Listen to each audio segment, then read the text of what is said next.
Bueno, vamos con la columna. Es un texto largo, les pido paciencia. Algunos de estos pedazos, algunos fragmentos de este texto ya los hemos tocado aquí porque es finalmente un resumen de raterías de López Obrador. La revelación es contundente, implica al cártel de Sinaloa en el financiamiento de una de las campañas presidenciales de López Obrador, pero no se trata de una revelación de la mexicana prensa vendida y alquilada según AMLO, y tampoco de Loret, de Ciro o de Joaquín, no.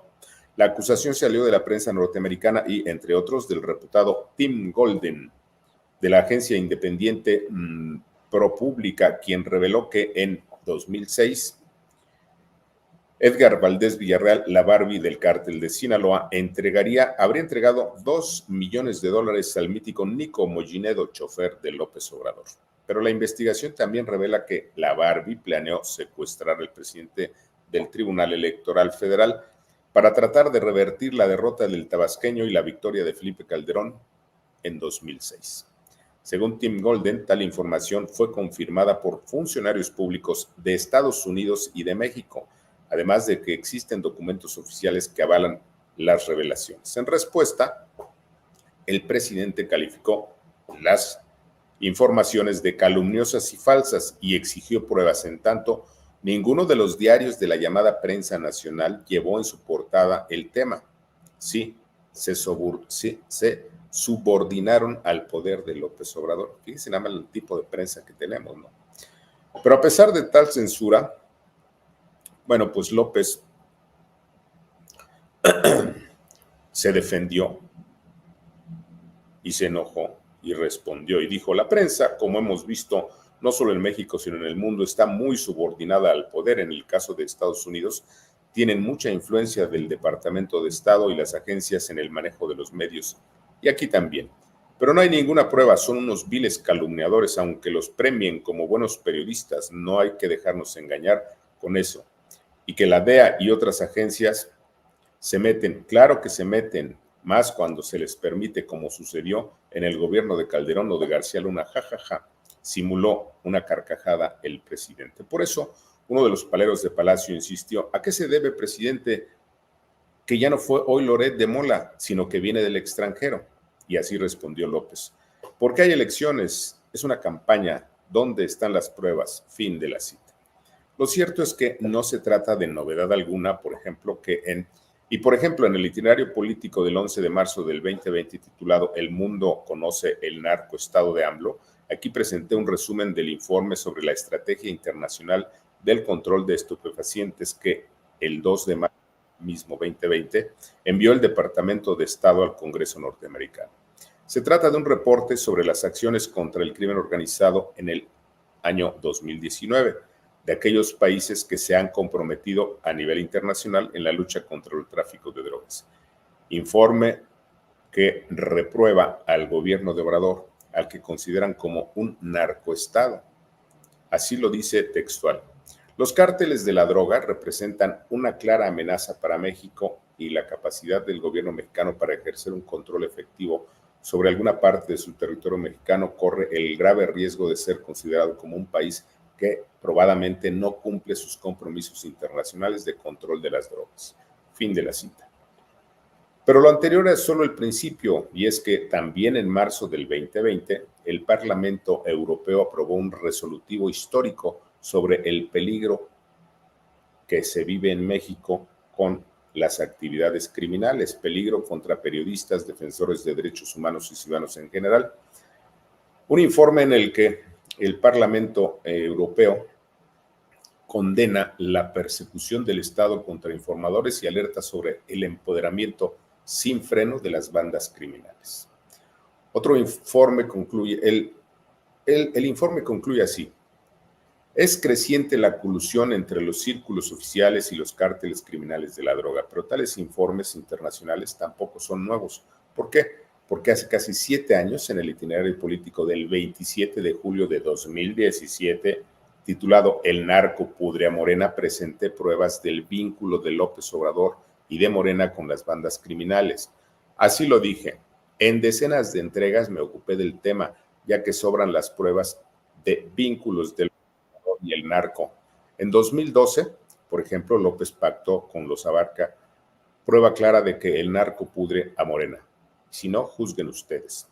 1. Hoy, 26 de julio de 2017, opositores a Morena en la Asamblea Legislativa Capitalina exigieron la renuncia del jefe delegacional de Tláhuac, Rigoberto Salgado, por presuntos vínculos con el Ojos, jefe del narco en esa demarcación.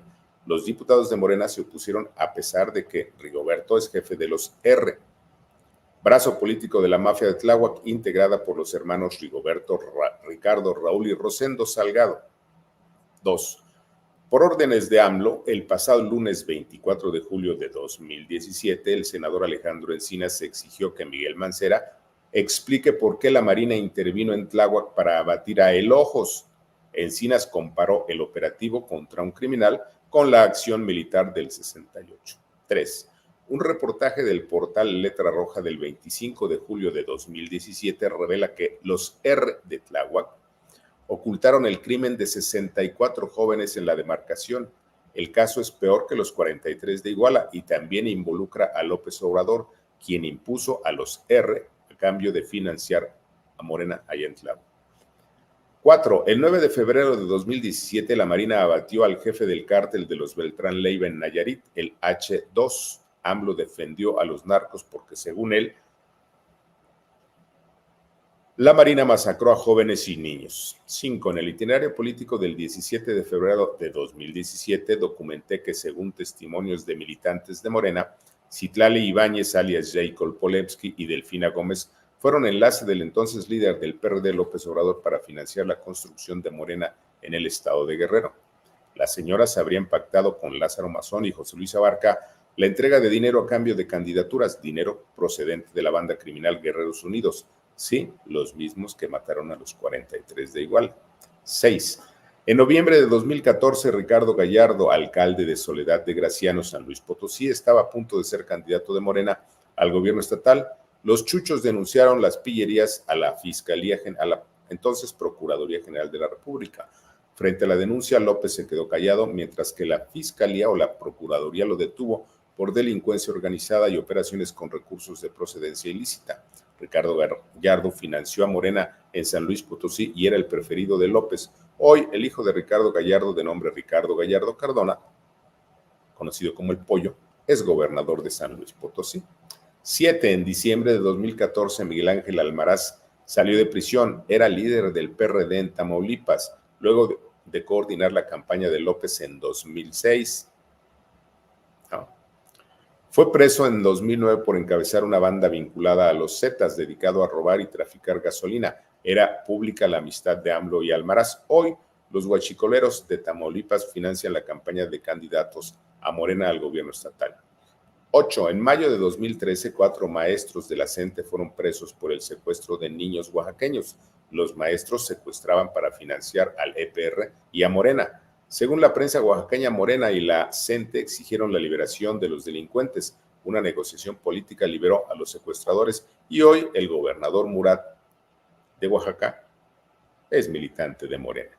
9. El 23 de septiembre de 2010, la bancada adicta a AMLO en San Lázaro presentó a Julio César Godoy Toscano como el símbolo de la impunidad, y es que Alejandro Encinas, hoy subsecretario de Gobernación, ocultó a Godoy Toscano hasta que tomó posesión como el primer narcodiputado.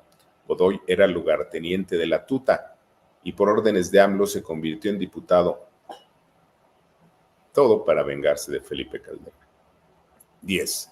En abril de 2008, en Quintana Roo, Marco Antonio Mejía López, motejado como el Puma, fue detenido cuando era director del penal de Benito Juárez por presuntos vínculos con los Zetas. El Puma formó parte del gobierno de López Obrador en el entonces Distrito Federal.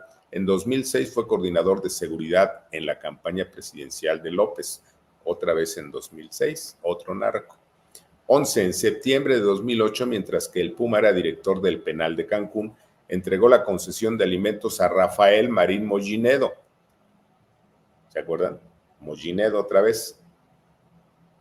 Colaborador de López en el gobierno del DF, el negocito se hizo a petición de Nicolás Mollinedo, el mítico chofer de López, vinculado con los Zetas y con el cártel de Sinaloa. 12. En 2005, AMLO dio su bendición a Juan Ignacio García Zalvidea como alcalde de Benito Juárez, en Quintana Roo. En su gestión, el Chacho fue preso por peculado y presuntos vínculos con narcotraficantes. Desde entonces, Cancún es el reino del crimen organizado. 13. También en Quintana Roo, López impulsó a Greg Sánchez como alcalde de Benito Juárez, detenido en 2010 por vínculos con los Beltrán Leiva y con los Zetas. En 2013, luego de negociaciones políticas entre Greg y AMLO, fue liberado. Greg dejó el PRD, se fue al PT y luego se quedó en el PT como militante y disque político de la izquierda mexicana. 14. El 1 de junio de 2017, un audio que circuló en redes revela una conversación entre el hijo mayor de López y Jacob Polemski, presidenta de Morena, cuando hablan de lavar dinero por instrucciones de López Obrador. ¿Será Morena el movimiento de regeneración narca? Así o más claro al tiempo, fin de la cita. Esto lo dije desde 2017. Lo anterior fue publicado aquí el 27 de julio de 2017. Sí, casi 7 años después, la prensa norteamericana descubre que Morena es un narcopartido y que el de AMLO es un narcogobierno. ¡Oh, qué lentos! Y son muchos los sorprendidos por la alianza de López con el crimen organizado, pero también es cierto que esa alianza siempre ha estado a la vista de todos, alianza que no han visto solo quienes cierran los ojos. Se los dije al tiempo. ¿Qué le pareció?